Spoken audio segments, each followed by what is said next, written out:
Hey everybody, welcome back to another episode of the Along the Way podcast. My name is Lydia Kyle and I am so glad that you are here. If you're new and you just happened to stumble across this podcast today or it was sent to you by a friend, this is actually season 4 of the podcast. So if you haven't already, hit the subscribe button, whether you're watching on YouTube, you're listening on Apple Podcasts or Spotify, and then be sure to go check out the rest of the episodes that are available to you because I'm pretty proud of what we have accomplished in the last few years with Along the Way. Before we get started with today's episode, I always like to start out each episode thanking the sponsor of Season 4. Season 4 is sponsored by Jackson and HYDE. Jackson and HYDE makes some of the most beautiful cowhide products. You guys, if you're watching on YouTube, you can see right now I have my tote bag from Jackson and HYDE. I have had this bag for 4 years. It is held up beautifully. The craftsmanship is incredible. You guys, if you know me, if you follow my content, my husband is a leather worker. And that means that if I'm going to support a company that does leather work or cowhide products, it's gotta be good because he is going to scrutinize every single aspect of every single piece that I get. And when Jackson and HYDE sent me the first products that they sent me almost, 3-4 years ago, he was impressed. You guys, Jackson and HYDE's pieces are showstoppers. You are going to get so many compliments on them. People are going to ask where you got your bag, whether it's a weekender bag, a tote bag, a toiletry bag, or even a laptop case. You guys, they have everything for you. And of course, I have a discount code. So if you follow the link that is in the description of this episode and you use the code AlongTheWay, just like the podcast, Along the Way, you're going to get 20% off all of Jackson and HYDE's products. Not only are these sustainably sourced and incredible quality, every single piece is unique. There is no bag that is the same. There is no home decor that is the same. So you know you are getting something just for you. All right, y'all, I hate to do it. I'm sorry. I'm coming for the millennial parents again today. Listen. I'm a millennial, I'm a parent, we're easy targets. If you are new to the podcast, you probably haven't heard any of the other episodes that I've done about millennial parenting. Some of them are good, some of them I come at us a little bit hard, but there's a reason for that because it's my generation and parenting is difficult. You guys, parenting is so difficult. There is no handbook. There's no correct way to do it, but there is a correct way to do it. It's don't traumatize your children, and that's what we're talking about today. But there's not really a handbook that's passed down from generation to generation that says, do this, don't do that. You have to figure that out on your own, right? And millennials, I think, are the first generation that really started to analyze what trauma is.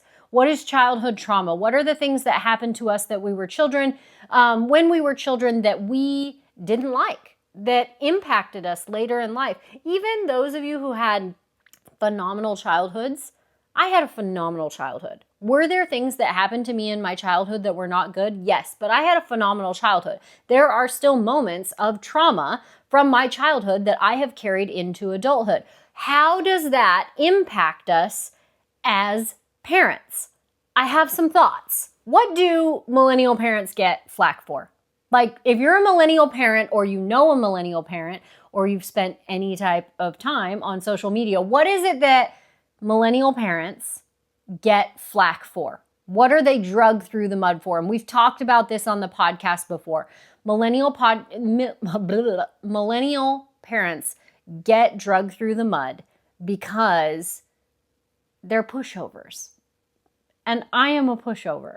I don't think I've ever admitted to that. I actually had a conversation with my mom recently, and granted, it was a gentle conversation. She was not criticizing me, but she's like, honey, you're a pushover.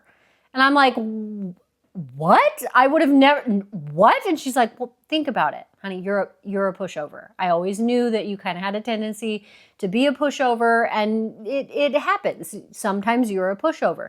Sometimes you're a pushover to your children. Sometimes you're a pushover to other people. I had labeled myself a people pleaser in the past. I don't think I had ever identified myself as a pushover. But the more I thought about it, I actually kind of liked that term better than people pleaser. I was like, pushover actually resonates a little bit better with sometimes how I feel. I don't necessarily always want to please other people, but to avoid conflict, I will compromise. And that's what a pushover is. Anyway, I digress. Millennial parents get flack because we tend to be pushovers towards our own children. And listen, you may not feel that way. If you don't feel that way, I'm so happy for you. But stick with me here because there's something in this for everyone. Because my theory is that because millennials are the first generation to really spend time thinking about what are the impacts of childhood trauma? What are the impacts of those negative things that happened to me as a child? And they're not at the hands of your parents in every scenario.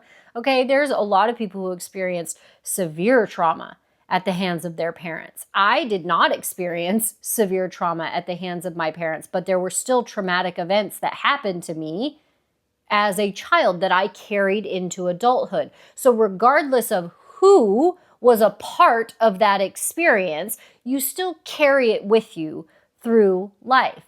I think that because millennials are the first generation to really spend any type of time thinking about the impacts of that. Really, we're maybe one of the first generations that's been mass therapized, okay? Like, you can throw a rock and hit a millennial who's gone to therapy, right? But if you're talking about our parents' generation or our grandparents' generation, they are a lot less likely to have gone to therapy. It's a generational thing. We love therapy. Whether you've gone to therapy yourself, you know someone who goes to therapy or has in the past, right? So we spend a lot of time thinking about our emotions. We spend a lot of time thinking about our brains. We spend a lot of time thinking about our impact on other people. I think that's maybe where some of the pushover comes from. But I feel that because we spend so much time worrying about creating trauma, that we are actually hindering our own children by trying to create such a safe space for them. We have allowed them to, in a lot of cases, walk over the top of us. I brag about my kids all the time. So I just want to make it abundantly clear that like my kids don't run my life, but there are moments where I think like, why did it have to get to that point? Why did it have to get to the point where I yelled? Or why did it have to get to the point where I'm now, laying in bed at the end of the day thinking that I ruined their childhood because I said no, or, someone ended up in tears at the homeschool table because it was hard and I didn't allow them to quit. Whatever it is, why did it have to get to that point? And I think a lot of times it's because we take that gentle parenting a step too far, where we then turn it into permissive parenting. I've done an entire episode about this. If you have not listened to the episode about permissive versus gentle parenting versus authoritative parenting, it's a good one. It's a good one because I break down what all of those different parenting styles are and what they mean. And true gentle parenting is not the type of parenting that gets a bad reputation. That's permissive parenting.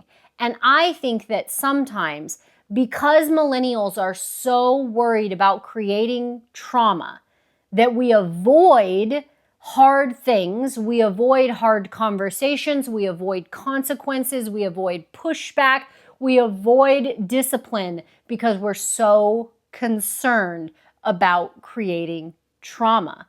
But I would present the alternative in that if we do not set up a family structure where there are consequences, where there are authority figures, where there are natural disciplinary structures, right? Not traumatizing disciplinary structures, natural disciplinary structures. The adults are in charge. The children are there to be children and enjoy their childhood. And adults put in structure to keep those children safe. If we do not teach our children to respect that structure, I think we're just setting them up for bigger trauma later in life.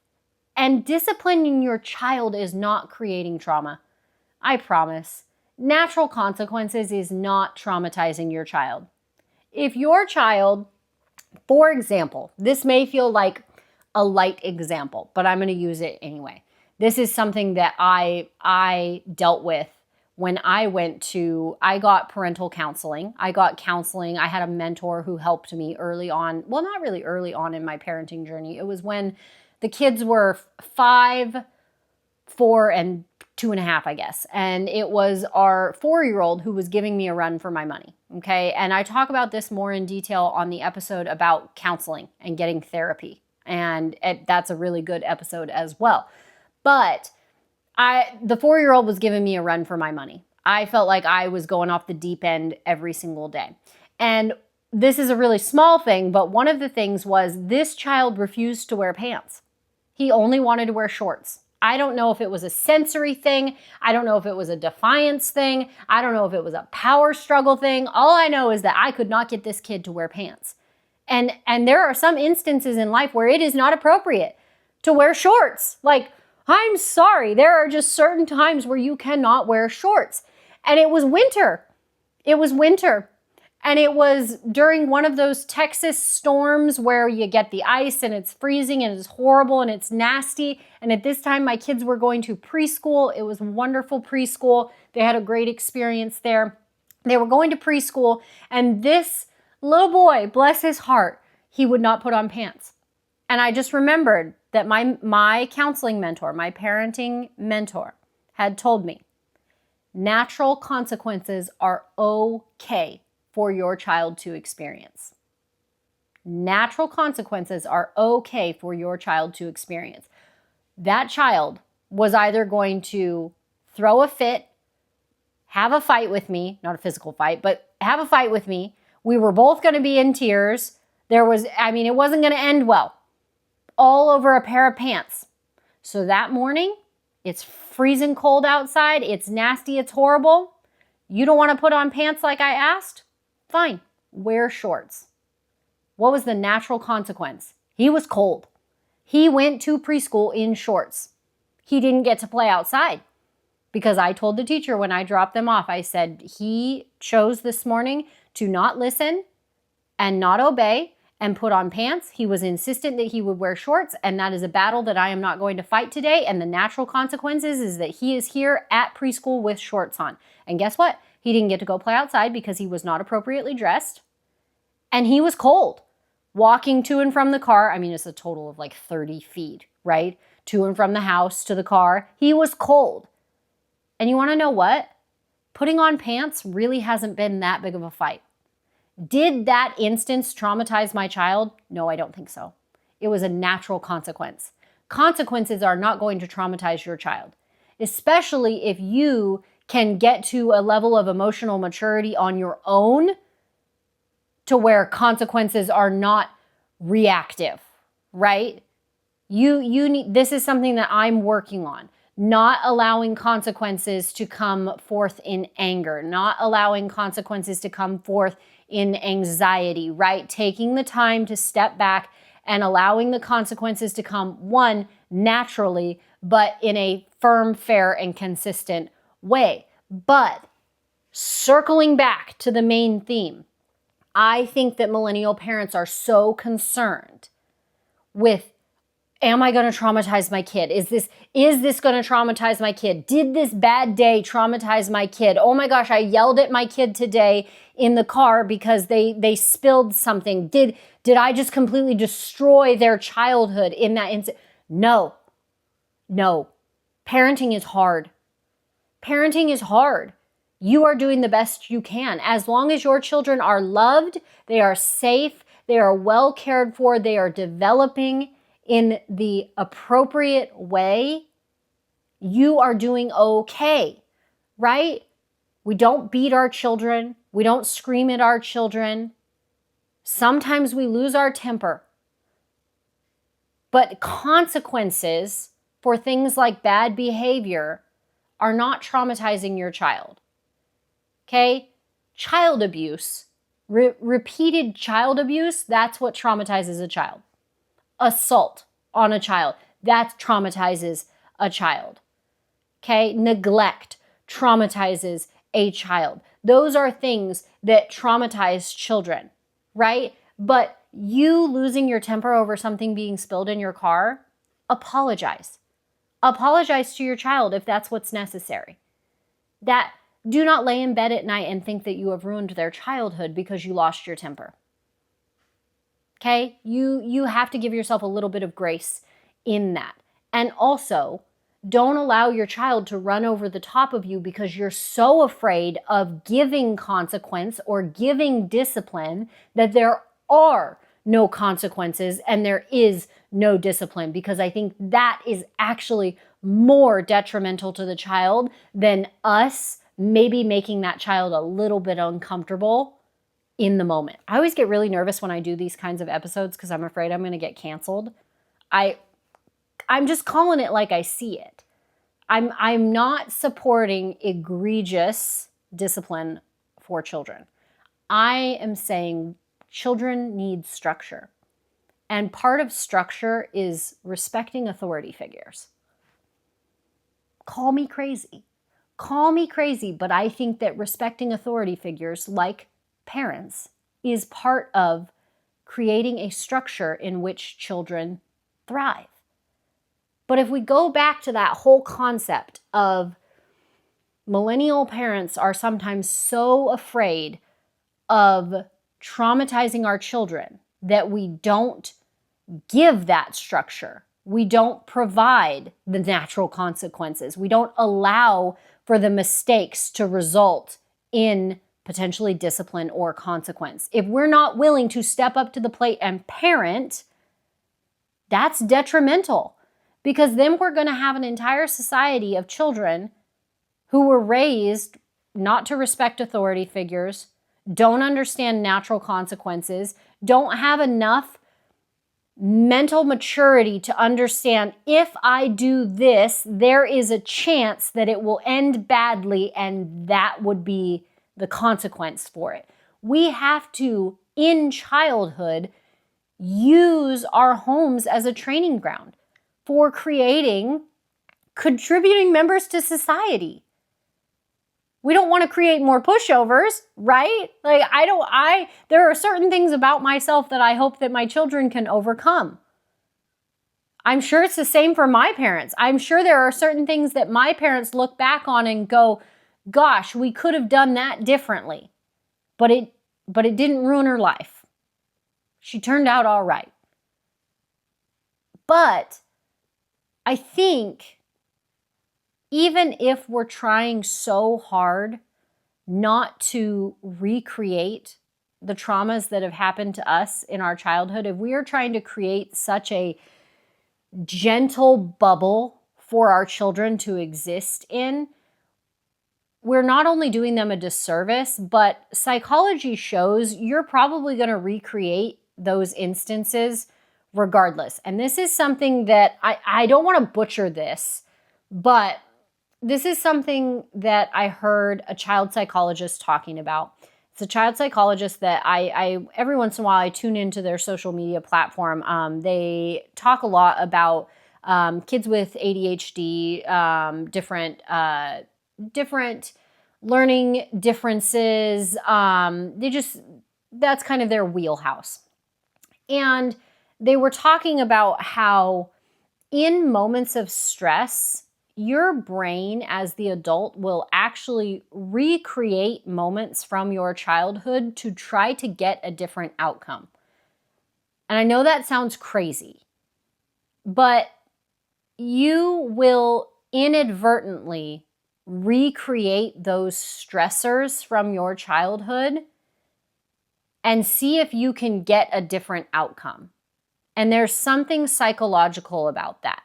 If you were yelled at a lot as a child, you will actually inadvertently do that to your own children to see if you can get a different outcome for your children, for you. And that, if you think about it, that kind of messed me up when I first heard it, because I was like, what do you mean? What do you mean? What do you mean? But the more time that I spent thinking about this, the more powerful it was, because I began to be able to identify when I was stressed, when I was triggered, when I was overwhelmed. I was reverting back to a place where I wanted to recreate a scenario to see if I could get a different end result. And guess what? I never did. So the point of that is, we're so worried about not traumatizing our children that if we can't overcome our own mental blocks, we're inadvertently going to do it anyway. And here's the deal. If your child needs to go to therapy when they're 25 years old, they're going to talk about you. They're going to talk about you. There's going to be things that you do that will impact your child. Nobody is perfect. Children criticize their parents. No parent is perfect. Some children feel unable to criticize their parents for fear of the implications of that. Other children openly criticize their parents. But the bottom line is that someday your child is going to sit down with someone and probably say something negative about you, whether they're emotional, whether they're swapping war stories, or whether it just comes out, organically in a conversation. Your child will not always have good things to say about you. That's part of raising children. You are not going to do it perfectly. And someday they're going to realize you didn't do it perfectly. However, your job is to provide them with opportunity to experience life in a safe space, but still experience life. And part of life is structure, natural consequences, discipline when necessary, and authority figures. And if we allow our children to experience those things in a safe way during their childhood, you're not traumatizing them. You're preparing them to go out into the world and be a contributing member of society. Like I said earlier, neglect traumatizes children. Assault traumatizes children. Abuse traumatizes children. You not being a pushover towards your child is not traumatizing your child. What it is doing is putting it on the back end, and they're going to have to deal with it later in life. And guess what? They'll still probably blame you for it. That's the irony of it. If you push off that responsibility of parenting your child in a way that teaches them that structure, those natural consequences, the discipline, and the authority figures, if you push that off and you don't do any of that, they're still going to experience it later in life. It will probably be more impactful, and you'll probably still get blamed for it. So what are you left with to do? You do the best that you can. You provide them a safe training ground where they can figure out the way that the world works. But you also have to have the emotional maturity to know that you are the parent. You are the parent, and it is your job to provide that space. If you are in a position where you feel like, I'm not emotionally mature enough to do that, I struggle with my anger, I struggle with my anxiety, I struggle with my emotions, I struggle with my own childhood trauma, get therapy, get counseling. Like I said, I have a whole episode about the beauty of therapy and counseling. You don't have to do it alone. But just know that if millennial parents continue to be so obsessed with creating a childhood without any pushback for our children, for fear of traumatizing our child, we're literally just passing off the later consequences on our children anyway. Thanks for tuning in to another episode of the Along the Way podcast, you guys. I'm always so glad to see what you guys are saying about each of the episodes. So if you're going to share this on social media, you can find all of my information in the description of this episode. I'm usually pretty easy to find on social media. You can search my name and I typically pop up. But if you want a direct link, it's in the description of this episode. If you haven't already, please hit the subscribe button, whether you're on YouTube right now or you're listening on Apple Podcasts or Spotify. Like this episode and please save this episode. It's not going to to take up any room on your phone, but if you hit the save button, especially on Spotify and Apple Podcasts, that helps this podcast reach new people so much faster. So thank you in advance for liking, sharing, and saving. And thank you to our sponsor for this season, Jackson and HYDE, for sponsoring another awesome episode from Along the Way. If you go to their website, be sure you use the discount code Along the Way and get 20% off all their amazing products. We'll see you guys back next week. Can't wait to talk to you again. Bye.